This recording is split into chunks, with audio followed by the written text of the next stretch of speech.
Got a Audi A5 or S5. It's a convertible, or supposed to be, as it's not actually converting at the minute. On the PAD7, launch PAD7, we've got the data stream from all the position sensors for the roof. I'll scroll down it just to give an overview, but it's the top convertible top open position switch, which appears to be the one that's playing up. That's referred to on some schematics as F171, and it's a bit of a nightmare to get to. I'll show that in a second. So I'll just do a quick scroll through.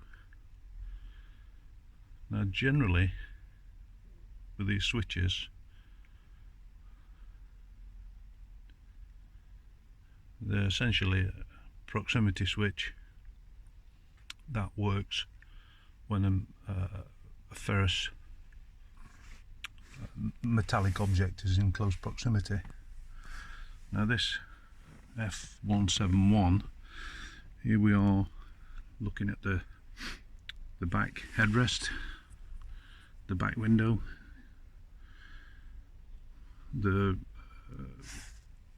what do they refer to it as on here? 1 second. The bow, the tensioning bow. That's this, what is basically the C pillar. So there's a sensor either side in there, which are these bow switches that it's referring to here. Now they're showing not operated because it's been released at the moment. Now you can, either side here, there's a lever which is really stiff to operate, but if you use the lever in conjunction with squeezing these two sections together, to close it and force it down, the top one has to come below the bottom one. So I'll see if I can demonstrate that. It's really, so to close it you pull it towards you, and to open it you push it away. Oh dear truth. Yeah, it's like I say, you really need to have one hand on there to pull it away and one hand on there to squeeze together to force that bow back down into position. The switch is actually located behind here, and it's this metal hook which is part of this lever system here that moves down in close proximity to the switch. Now the non-contact, they purely work on proximity of a ferrous metal. So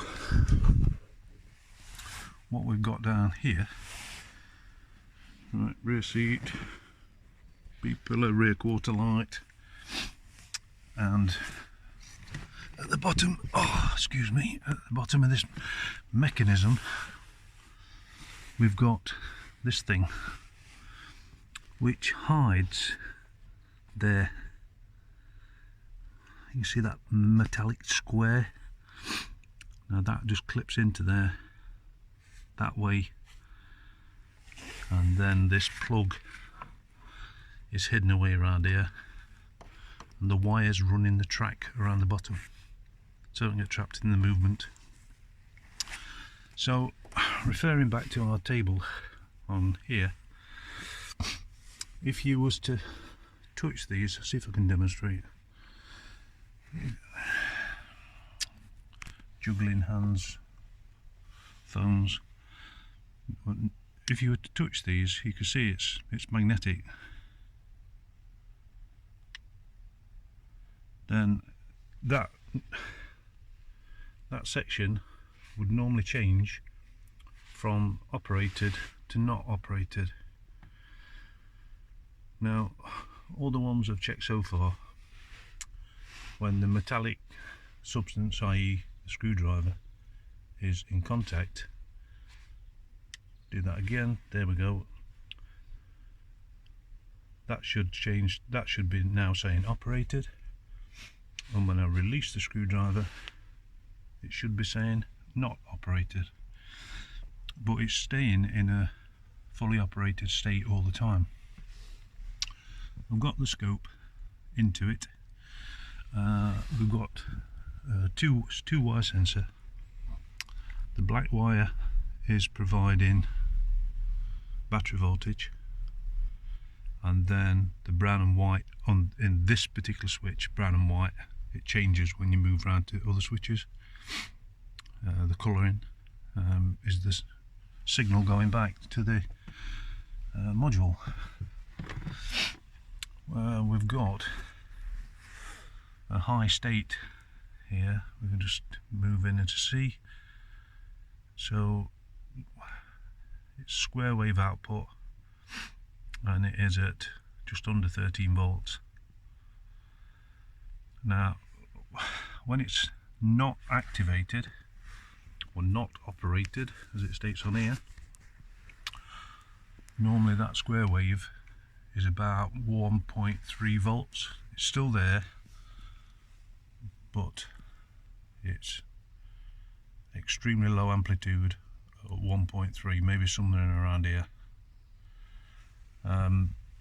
So we've got a problem with this switch. We've obviously got our feed to it, and it's just not switching, literally switching states when it's being connected. Now, the function of this switch is to tell the brain when the roof is folded away into this rear compartment box here. So, a complicated system with lots of different sensors of these type around and about, and I'll try and remember to add a list of the sensors and their nominated positions.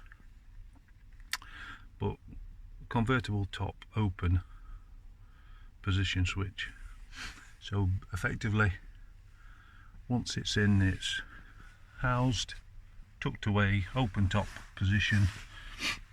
This should be showing operated, and it's not, and the fact it's not changing state at all indicates there's a problem with that switch. Now, this vehicle's had a significant water leak. I'll have a look and we'll see. Right, the pump is located in this vehicle on the left hand side in the rear boot, and the module is up here. This is a control module for the roof on this side, on the right hand side. You may be able to see another one of these switches, sensors. If I can position properly to demonstrate. Here's another one, and that lever on top there, that comes down and triggers that switch. Now, these things, the actual handle is snapped off, are releases, and the only way I can find of resetting that is with a pair of grips from the bottom to the top, and it pushes down against this spring to reset that plunger. But this is the connector block here for that particular sensor, so it can be scoped from there. As I say, when you touch it with a screwdriver, it becomes operated, and when it's disconnected it becomes not operated. So that's another sensor. Same on this side. Get a light boy. Excuse the juggling about. Got a light that, if you ever don't ever get one of these lights, they're the most horrendous thing. They'll fall anywhere and rest anywhere by where you want them to. Nightmare. So there's a release lever for this side, releases the piston behind, and you can see the wires they're brown and black, go into that particular sensor. On this side, interestingly, somebody's been butchering already, and these connectors were the crimpy type, rubbishy crimpy type, and this sensor was showing fault,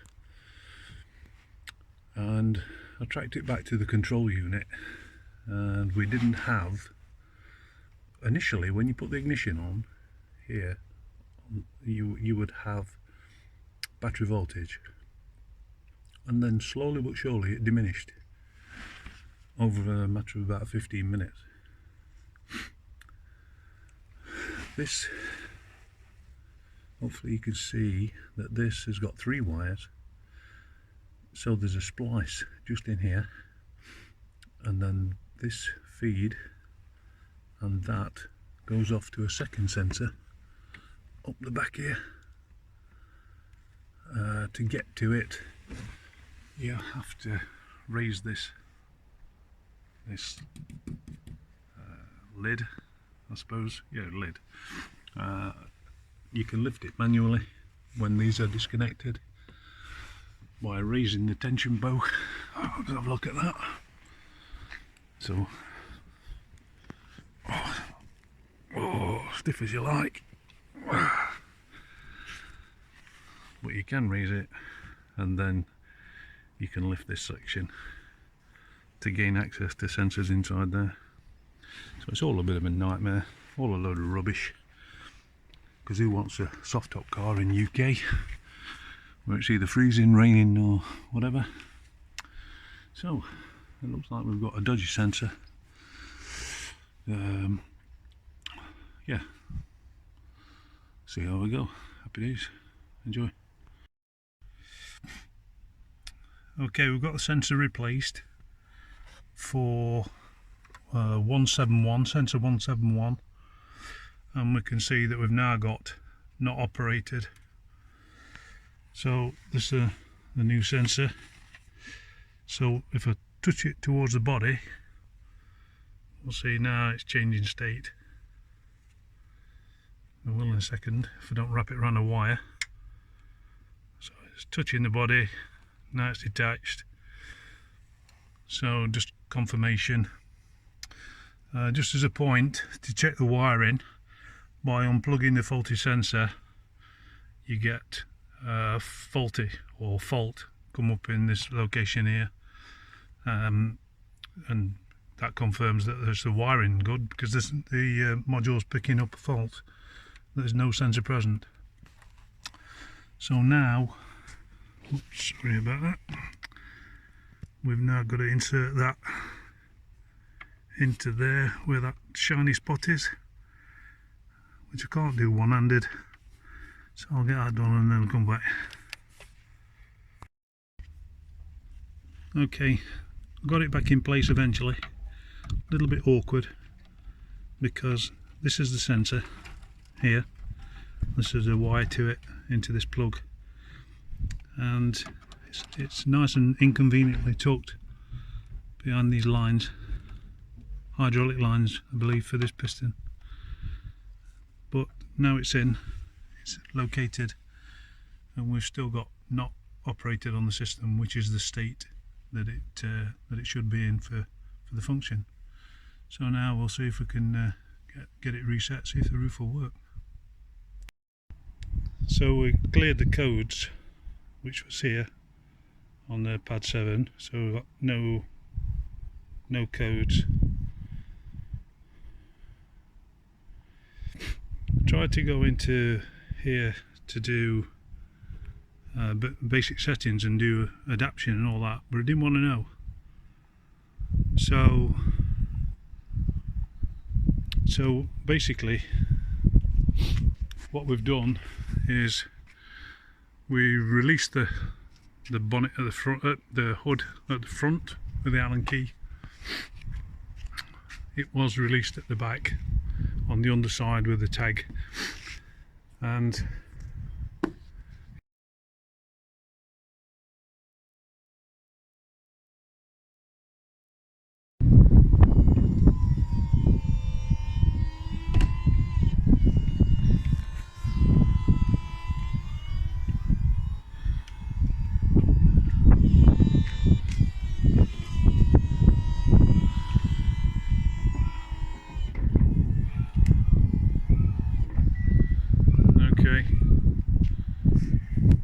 So from windows closed, Andy, will it go again on its own?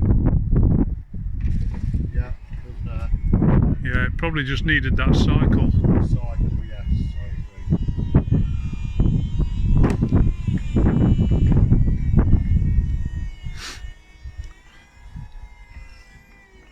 agree. Okay. Maybe you can say. Yeah, happy days, happy days. So just got to get that panel back in the rear passenger compartment. And one little add-on bonus is that we've been having to open the boot with a key because the switch just wasn't happening. But now the roof's all reset. Lo and behold, we've got a functioning boot switch. Happy days. Bonus.